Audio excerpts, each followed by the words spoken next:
let me just start by saying that, as you know, the youth now in Rwanda accounts for more than 70% of the population. I think that applies both in the country and in the diaspora.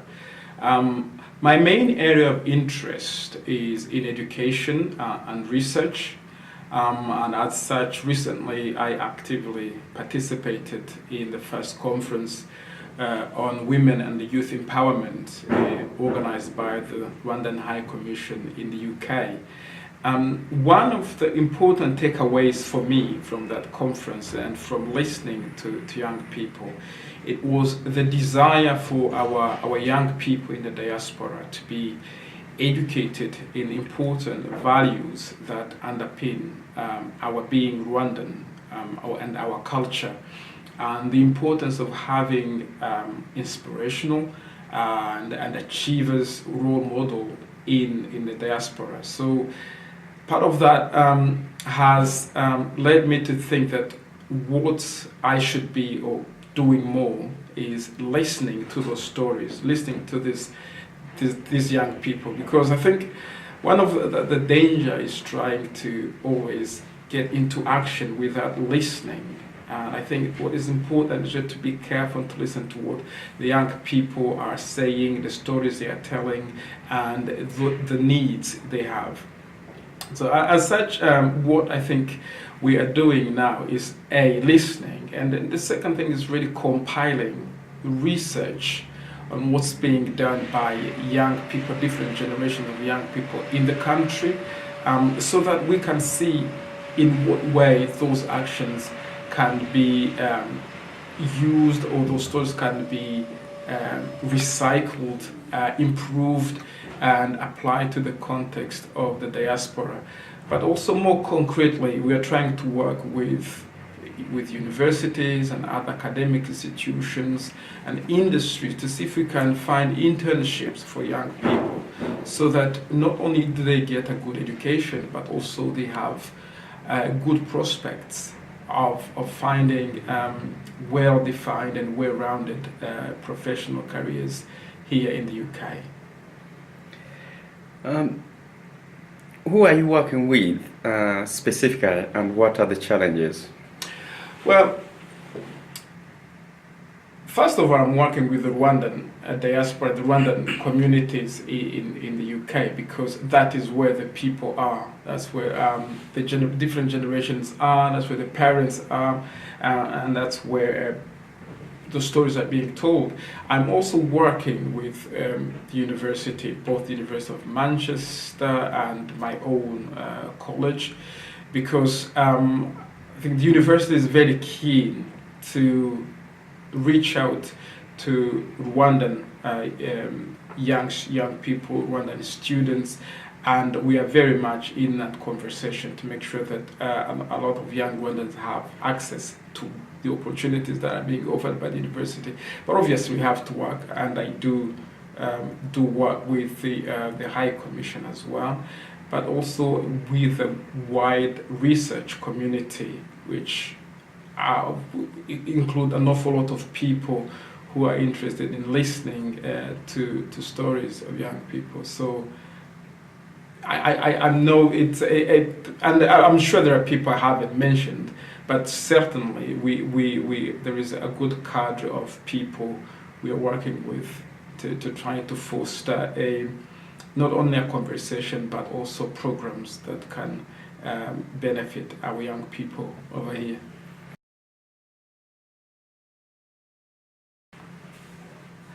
That's a complex question and a very complex topic. I think I view reconciliation as an ongoing journey. And so far, after 25 years, I really do have very positive impressions of what we have achieved so far. I think you have to see, as you said, I was in Rwanda during the genocide against the Tutsi, and the scale of the tragedy meant that different policies and politics on reconciliation were going to be a complex thing. But I really am proud not only as a Rwandan, but also as an academic who has studied the process.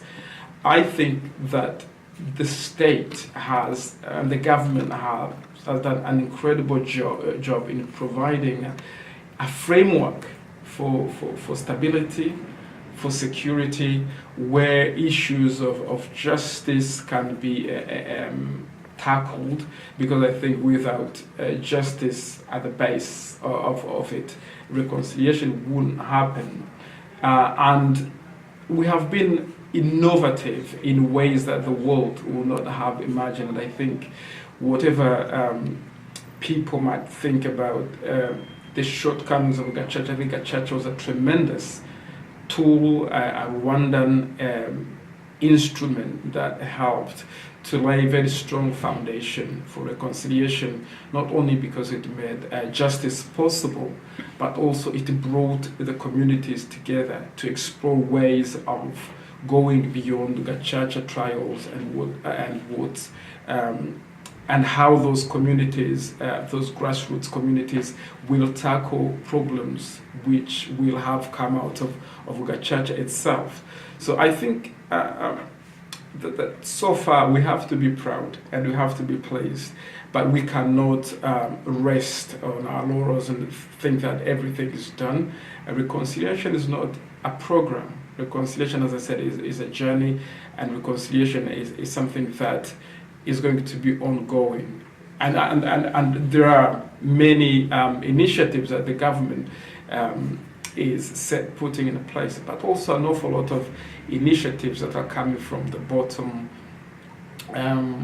I was impressed by the reconciliation villages, for instance. The concept of reconciliation villages, where released prisoners live alongside their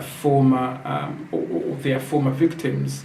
I think the courage of doing that shows that not only Rwanda believe in reconciliation as a political initiative, but also as something that is fundamental as how we live as Rwandans. That reconciliation begins when neighborhoods are being rebuilt, and rebuilt on basis of trust.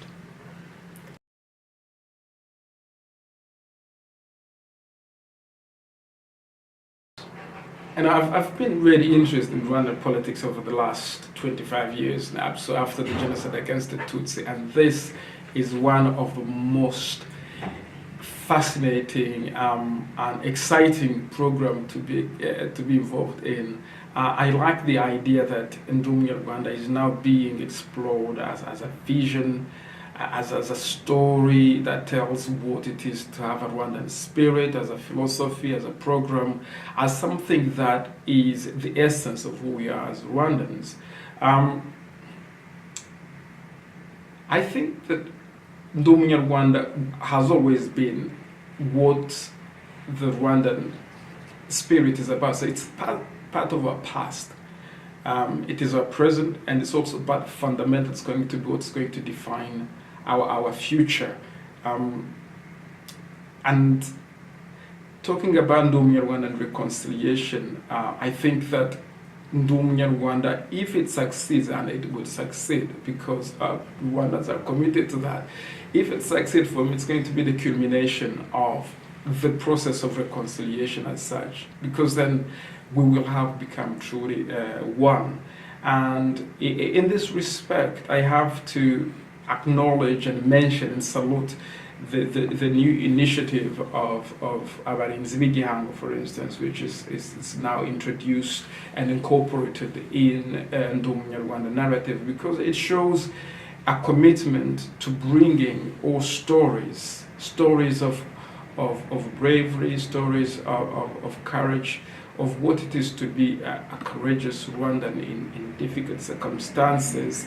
So bringing all those stories and recuperating all those stories that show what we are about, I think it is going to give more substance and concreteness to Ndumya Rwanda, but also just it gives us a giant stride in reconciliation. So it's just something to not only to champion, but to be excited about and look forward to.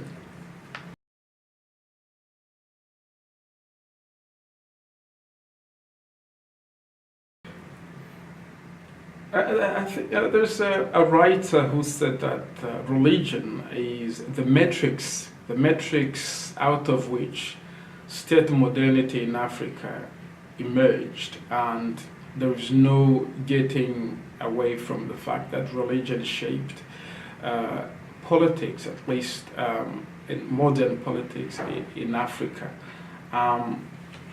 So it is, and I think religion has had a largely positive influence, but like any other category, any other political category that's so significant, it also has negatives.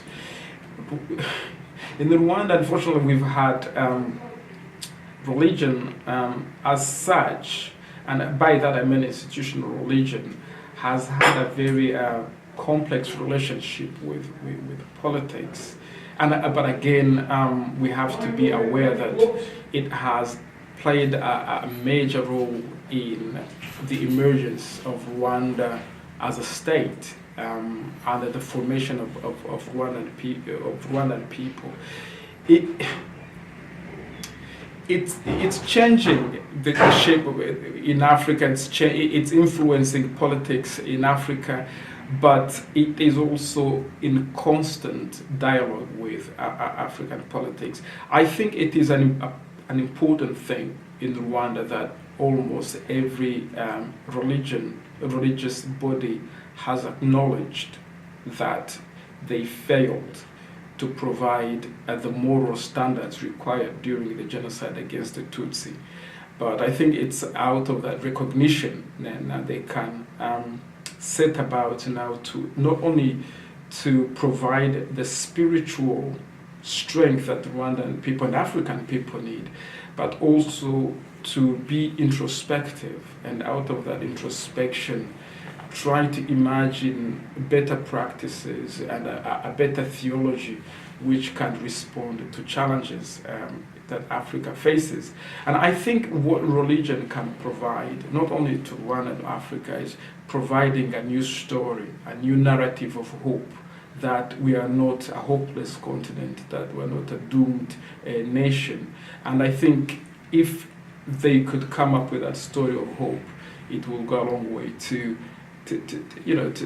build not only a stronger Rwanda, a better Africa, but also think of ways of mitigating the negative roles of religion in global politics. I'm thinking about Islam, radical Islam, and other things. And on that point, I want to recognize as well the positive role that Muslims played in the Rwandan genocide against the Tutsi, and to what extent other Muslims in the world can just learn from that small community of Rwandans in facing challenges in recent global crisis.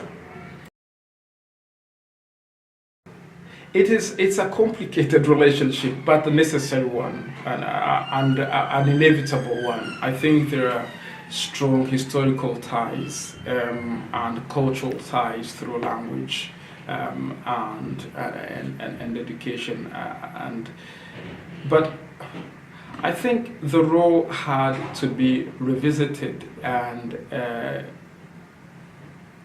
revised after the genocide against the Tutsi in 1994, and the role that France has played in the events.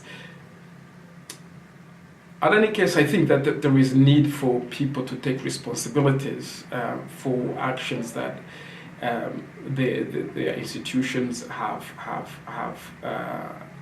committed or have been involved in. It's a relationship that has to be revised in the context of post-colonial, neo-colonial politics, where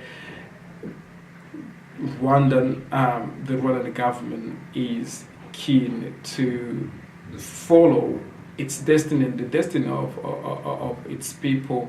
And I think in that dynamic, it's important that for France to have a fruitful relationship with Rwanda, issues of responsibility and historical responsibility in recent political events in Rwanda have to be agreed upon, and that is long overdue.